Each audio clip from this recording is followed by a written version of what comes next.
Sir, सबसे पहले तो मैं आपसे बात करूंगी जो इस सबसे बड़ा मुद्दा है उत्तर प्रदेश का, अयोध्या। अयोध्या में 12 साल की बच्ची के साथ रेप होता है और अब नाम आ रहा है मोहित खान का, जो सपा नेता है।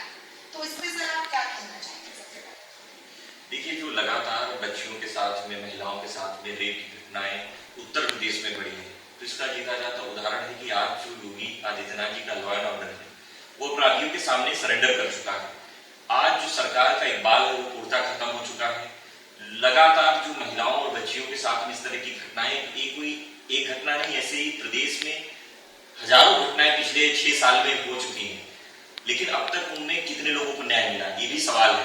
मैं कहना चाहता हूं कि मोहित खान हो, सपा का नेता हो, किसी दल का नेता हो, आज उसकी जाति पर, उसके धर्म पर कोई सवाल नहीं। सवाल ये होना चाहिए कि उसने अगर कोई गलत काम किया है, अगर वो दोषी है, तो उसको सरकार को कठोरतम दंड देना चाहिए। मैं कहना चाहता हूं कि उस केस को फास्ट ट्रैक कोर्ट के अंदर ला करके सरकार को और फांसी की सजा होनी चाहिए, क्योंकि घटनाएं जो होती हैं वो घटनाओं में किसी पार्टी का, किसी भी जात के, किसी धर्म का इन्वॉल्वेशन नहीं होता है, वो इंसान का इन्वॉल्वेशन होता है। मैं कहना चाहता हूं कि ऐसे लोग जो लगातार अपराधी जो संरक्षित हैं सरकार में, कम से कम उन लोगों का भी एक पूरा जो नेक्सस सरकार के द्वारा बनाया गया उसको भी उजागर करने की जरूरत है। कोई एक घटना नहीं है। आपने देखा है कि उन्नाव में जिस तरह से एक बेटी के साथ रेप हुआ, उसके पूरे परिवार को मार दिया गया, भाजपा विधायक इन्वॉल्वेशन उसमें था। इनके एक केंद्रीय मंत्री थे चिन्मय आनंद, जिस तरह से उन्होंने एक बालिका के साथ में यौन शोषण के मामले में इन्वॉल्वेशन थे। तो लगातार ये घटनाएं सामने आती हैं और मैं कहना चाहता हूं कि आज सरकार कर क्या रही है, सबसे बड़ा सवाल तो यही है। जहां एक तरफ मोदी जी कहते हैं बेटी बचाओ बेटी पढ़ाओ, और उत्तर प्रदेश में तो बेटियों के साथ रेप पे रेप हो रहा है, इसके लिए सरकार कोई बड़ा कदम क्यों नहीं उठा रही? देखिए, सरकार जब बनी थी तो इन लोगों ने एंटी रोमियो स्क्वाड एक बनाया था, लेकिन मुझे लगता है कि वो एंटी रोमियो स्क्वाड भाजपा नेताओं के लिए काम कर रहा है क्या? सवाल तो ये भी है, क्योंकि मैं कहना चाहता हूं कि सरकार महिलाओं के मामले में इतना लचर व्यवस्था क्यों लागू कर देती है। मैं कहना चाहता हूं कि जिस तरह से भी बारिश में अम्बेडकर पार्क के पास में एक बेटी के साथ में जिस तरह से वहां पे लड़कों ने हुड़दंग करने की कोशिश की, छेड़ने की कोशिश की, गोमती नगर, मुख्यमंत्री जी सदन में थे और सदन के 1.5 किलोमीटर के दूर एक ऐसी घटना होती है, तो इसका मतलब है कि आज अपराधियों के हौसले बुलंद हैं कि जब राजधानी सुरक्षित नहीं है तो प्रदेश का क्या हाल होगा, ये भी सवाल है, निशान है। सर, विपक्ष का कहना है कि कार्यवाही होने से पहले ही योगी जी बुलडोजर चलवा देते हैं। अभी इस मामले में कार्रवाई भी नहीं हुई, वहां मोहित खान की दुकान वगैरह सब ध्वस्त कर दी जा रही है, बुलडोजर चला दिया जा रहा है। देखिए, बुलडोजर एक वर्ग के लिए क्यों चलाया जाता है? बुलडोजर चलाना है तो आप सभी लोगों के लिए चलाइए। उन्नाव में आपको बुलडोजर चलाना चाहिए तो कुलदीप सेंगर के घर पे, बुलडोजर चलाना चाहिए था चिन्मय आनंद पे, बुलडोजर चलाना चाहिए था जो हाथरस में एक बेटी के साथ में जो अपराध में जो दोषी थे उनके घर में बुलडोजर चलाना चाहिए।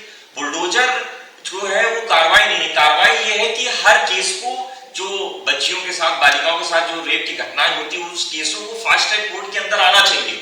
इतने मामले लंबित हो जाते हैं। मैं आपको बताना चाहूंगा कि कल जिस तरह से एक महिला आई थी जनता दरबार में योगी आदित्यनाथ जी के सामने गुहार लगा रही थी न्याय की, लेकिन उसने गुहार लगाते लगाते उसको न्याय नहीं मिला तो उसने मुख्यमंत्री आवास के बाहर अपने को आग लगा दी। तो आज ये सवाल है कि महिलाओं को न्याय नहीं मिल रहा है, बेरोजगार युवा है, किसानों को उनका फसल का दाम नहीं मिल रहा है, तो सरकार हर मोर्चे पर फेल साबित हुई है। आप किसी भी नेता को आपने देखा होगा कि कोई ऐसा बयान नहीं आया, भाजपा नेताओं की तरफ से कोई बयान नहीं आया। मैं कहना चाहता हूं कि अगर अपराधी अपराध कर रहा है तो अगर सरकार उसको संरक्षित कर रही है तो सबसे बड़ा अपराध है। हर एक मामले में जो इन्वॉल्वेशन है, जो दोषी है, उसको फास्ट ट्रैक कोर्ट के अंदर जो भी सजा है, सजा का प्रावधान है, उसको सजा का प्रावधान होना चाहिए। कल अखिलेश यादव ने इस मामले में कहा है कि भाजपा समाजवादी पार्टी को इसमें घेरने का काम कर रही है, डीएनए टेस्ट की मांग की है अखिलेश यादव ने इस मामले में। क्या लगता है, सरकार डीएनए टेस्ट होने देगी, नार्को टेस्ट होने देगी? देखिए, मुझे लगता है कि हर केस में डीएनए टेस्ट होना चाहिए, कोई एक केस नहीं है, ऐसे ही तमाम केस आते हैं, हर सब में डीएनए टेस्ट होना चाहिए। लेकिन डीएनए टेस्ट तब क्यों नहीं होता है जब भाजपा नेता इन्वॉल्वेशन होता है? तब तो कोई डीएनए टेस्ट नहीं होता है, तब तो सरकार एड़ी से चोटी लगाती है उनको बचाने में। उदाहरण के तौर पे प्रदेश की तमाम घटनाएं हैं। अगर मैं आपसे बात करूं, उदाहरण अगर मैं जानना चाहूं तो आप बताएंगे?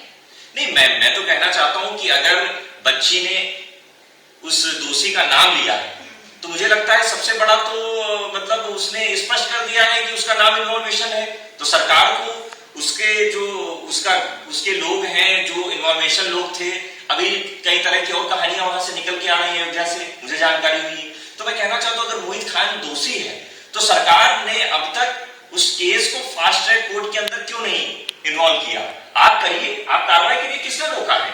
जो दोषी है उसको सजा मिलनी चाहिए, वो कोई भी विशेष वर्ग का हो, कोई भी जाति हो, कोई भी धर्म का हो। अगर वो दोषी अपराधी है तो उसको सजा मिलनी चाहिए।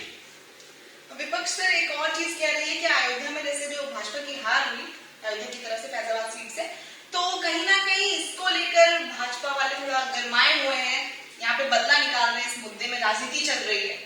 देखिए, मुझे लगता है कि अयोध्या में जो हार हुई है ये भारतीय जनता पार्टी की विफल नीतियां हैं।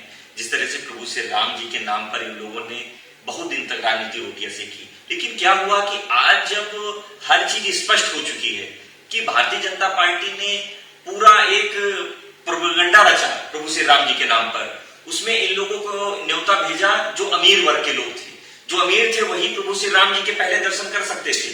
जो अयोध्या के गरीब वासी थे, जो वहां पर जिनकी जमीन लैंड जो है खरीद फरोख्त में जो भ्रष्टाचार हुआ, जो चंदा चोरी में भ्रष्टाचार हुआ, तो ये सब वहां के जो संरक्षक हैं उनका इन्वॉल्वेशन था। हम ये कह सकते हैं कि भाजपा जाति विवाद को बढ़ावा दे रही है। बिल्कुल, अभी तक आपने देखा है कि हर जगह कोई भी घटना होती है तो उसमें ये लोग जातिगत सूचक नेताओं का इन्वॉल्वेशन कर देते हैं, हर समय जातिगत टिप्पणियां करते हैं। तो मैं कहना चाहता हूं कि जो अयोध्या की हार हुई, राहुल गांधी की जाति पर भी अनुराग ठाकुर ने सवाल उठाया था अभी संसद में। नहीं, तो ये तो सवाल है ना कि आप संसद में किसी की जाति पूछ रहे हैं, ये सबसे बड़ा सवाल है कि अगर हम लोग जाति जनगणना की बात ये कर रहे हैं कि जो जाति जनगणना में जिसकी जितनी हिस्सेदारी उसकी उतनी भागीदारी, वो पिछड़ा हो, दलित हो, सवर्ण समाज का हो, कोई भी समाज का वर्ग का व्यक्ति हो, अगर उसकी जाति जो है, अगर उसकी अधिकतम संख्या होती है, अगर उसको आरक्षण का प्रावधान नहीं, उसको आरक्षण मिलना चाहिए। और वही राहुल गांधी जी कह रहे हैं। अब वो अनुराग ठाकुर जी उनकी जाति पूछ रहे हैं, उनको नहीं मालूम है कि देश में शहादत में मान लीजिए पूछ रहे हैं तो बता दें। नहीं, मंत्री पहले ये स्पष्ट करें कि जाति जनगणना होनी चाहिए कि नहीं होनी चाहिए। हमारा सवाल तो वही है। आप हमारी जाति पूछे, हम लोग जाति बता देंगे, हमें जाति बताने पर नहीं है। आप संसद की कार्रवाई में जिस तरह से खलल डालने के लिए जाति जनगणना का जब मुद्दा चल रहा था, फिर आपने जाति पूछी। जाति तो सबको पता है राहुल गांधी जी क्या है। तो मैं ये बताना चाहता हूं कि ये भारतीय जनता पार्टी जो है ये कुंठित मानसिकता की राजनीति करती है, जिसमें अगर पिछड़ों को न्याय मिलेगा, दलितों को न्याय मिलेगा, तो इनका जो मनवाद है, जो आरएसएस का जो मनवाद है, वो लागू नहीं हो पाएगा। ये लोग 400 सीटें इसलिए कह रहे थे कि 400 सीटें जिताइए, जो आरएसएस शाखा में जो वहां पे मनवाद लागू है उसको हम लोग संविधान में भी अमेंडमेंट कर दे, और उसके बाद में जहां पे जो जिस वर्ग का व्यक्ति था वो उसके बाद में अपना काम करता रहे। तो मैं कहना चाहता हूं कि इनका इन्वॉल्वेशन हर जगह जातिगत रहता है, धार्मिक रहता है, राजनीतिक रोटियां इन लोग सेकते हैं। लेकिन अब ये जनता के सामने एक्सपोज हो चुके हैं। जनता इन लोगों को आईना दिखाने का काम किया था। अभी देखिएगा कि उपचुनाव होने वाले हैं 10 सीटों पर, उसके बाद में 27 में विधानसभा चुनाव होने वाले हैं। जो ये कुर्सी क्या होगा, क्या विधानसभा चुनाव में क्या परिणाम है? परिणाम तो भारतीय जनता पार्टी का हाल निश्चित है। आपने देखा है कि जिस तरह से योगी आदित्यनाथ जी, केशव प्रसाद मौर्य में कुर्सी के लिए जो तकरार हो रही है, जो रस्साकस्सी चल रही है, उसमें उत्तर प्रदेश की जनता प्रताड़ित हो चुकी, पिस रही है। आपने 10 साल के लॉ एंड ऑर्डर में आपने क्या बात की थी, ये भी आपने देखा होगा कि मोदी सरकार में कितनी कितनी बड़ी बातें हुई थी। अच्छा, हाँ, एक सवाल मैं ये पूछना चाहूंगी इसी बात से। अभी बजट आया है, बहुत सारी महिलाओं के लिए योजनाएं निकाली गई हैं। अभी महज 1 महीना भी नहीं हुआ होगा महिलाओं के लिए योजनाएं निकाली गई, और अभी ये मामला आ गया है। तो क्या सरकार बिल्कुल बैठ गई है, सुन्न हो गई है इस मामले में? रेप के जो मामले बढ़ते जा रहे हैं, कम नहीं हो रहे, और अगर हम बात करें उत्तर प्रदेश की तो कहीं ना कहीं बहुत ही ज्यादा बढ़ रहे हैं। इससे क्या कहना चाहेंगे, अब सरकार क्या करे? देखिए, सबसे पहला तो जो महिलाओं को रिजर्वेशन की जो बात है, जो 33% की मांग हम लोग कर रहे थे, हम लोगों ने पहले पास कराया था, लोकसभा में पास हुआ, राज्यसभा में पास हुआ, लेकिन लागू कब होगा? 2029 में।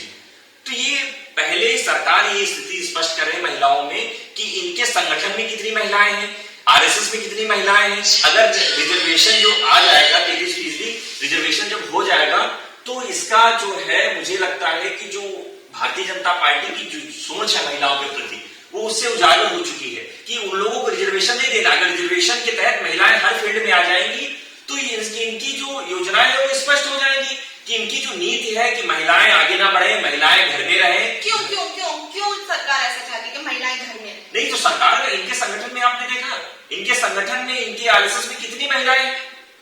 सबसे बड़ा तो स्पष्ट यही है कि इनकी मानसिकता अगर होती तो रिजर्वेशन ये पास होकर के लागू हो चुका होता। 2022 से पहले, 2022 में जब रिजर्वेशन आया तो उसके 2023 में लागू हो चुका होता, लेकिन सरकार ने लागू कब कराने की बात की? 29 में। तो इससे स्थिति स्पष्ट है कि महिलाओं को, इन लोगों को कोई बात नहीं करनी है। रेप के मामलों में जिस तरह से एक ठोस कानून बनना चाहिए, हम लोग तो तैयार हैं। जब निर्भया कांड हुआ, सब लोगों ने ज्वाइंट पार्लियामेंट जेपीसी की, एक ठोस कानून बना। उसके बाद लगातार निर्भया जैसी घटनाएं हुई। सरकार, उस समय सरकार तो मोदी सरकार की, तो आज की डेट में वो सब चीजों का क्या एक्टिविटी हुई ये भी तो सरकार बताए। मैं कहना चाहता हूं कि महिलाओं के मामले में ठोस कानून बनना चाहिए और हम लोग सरकार के साथ हैं। कोई भी घटना में अगर दोषी कोई व्यक्ति है तो उस पर कठोरतम कार्रवाई होनी चाहिए, कठोरतम दंड उसको मिलना चाहिए। अच्छा, एक मुद्दा और अभी उठा था कावड़ वाला, जिसमें नेम प्लेट लगानी थी दुकानदारों। वैसे तो ये हट गया है हाईकोर्ट के द्वारा, इस पे क्या कहना चाहिए? देखिए, जो सुप्रीम कोर्ट ने आदेश दिया है उससे स्पष्ट है कि जो व्यक्ति अपनी स्वेच्छा से नाम लिखना चाहे उसकी अभिव्यक्ति की आजादी है। आज सरकार में फिर इसका मतलब ध्रुवीकरण करने की कोशिश कर रहे हैं। मैं आपको बता रहा हूं कि कांवड़ यात्रा कोई पहली बार नहीं निकल रही है। मेरठ से जो हरिद्वार में कांवड़ यात्रा निकलती है हर साल निकलती है, लेकिन सरकार की जब हार हुई तो इन लोगों को एक जातिगत, एक मजहब का जहर बोना था समाज में। तो ये लोग ऐसा प्रावधान लागू किया कि आप नाम लिखिए।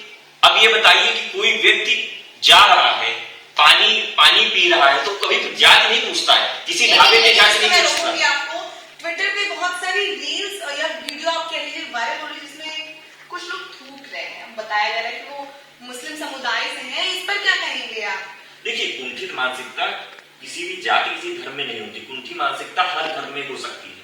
कोई एक धर्म में मतलब कुंठित मानसिकता के लोग नहीं है, किसी भी धर्म में कोई भी व्यक्ति हो सकता है। कुंठित मानसिकता पे तो यही है कि अगर इस तरह की वीडियो है तो उन वीडियो की जांच करके वो जो लोग हैं जो ऐसा कर रहे हैं, सरकार को उस पर कार्रवाई करनी चाहिए। मैं तो उसके खिलाफ हूं, लेकिन आज की डेट में जब नाम रखने की बात होगी कि इस दुकान का ये नाम रहेगा, इस दुकान का ये नाम रहेगा। जो आपने देखा होगा कि सरकार बनी थी, इन सरकारों में क्या हुआ कि शहरों के नाम बदल दिए गए। आपने देखा होगा कि रंग बदल दिए गए। तो रंग बदलने से, नाम बदलने से उत्तर प्रदेश का विकास नहीं होगा। विकास तब होगा कि आपने जो जनता से वादे किए थे, जनता ने आपको फुल माइंडेड दिया था, आप उनके माइंडेड को सारोकार करिए। आप रोजगार दीजिए युवाओं को, अब महिलाओं को न्याय दीजिए, किसानों को उनका समुचित फसल का दाम दीजिए। हर वर्ग जो आपसे जो प्रताड़ित है वो यही प्रताड़ित है कि आपकी सरकार कैसे उत्तर प्रदेश में बदली जाए। तो मुझे लगता है कि 27 दूर नहीं है, इनकी सरकार उत्तर प्रदेश से बदल जाएगी। तो 27 में हमें कुछ नया बिल्कुल नया। तो ये थे कांग्रेस प्रवक्ता सचिन रावत जी, जिनका कहना है कि 27 में हमें कुछ नया देखने को मिलेगा। और अयोध्या वाले मुद्दे में इनका ये भी कहना है कि जांच खुल्ला होनी चाहिए। ऐसे और अपडेट्स के लिए बने रहे हमारे साथ, देखते रहे निश्चय टाइम्स। मैं हर्षित कौर, कैमरामैन अनुराग शर्मा।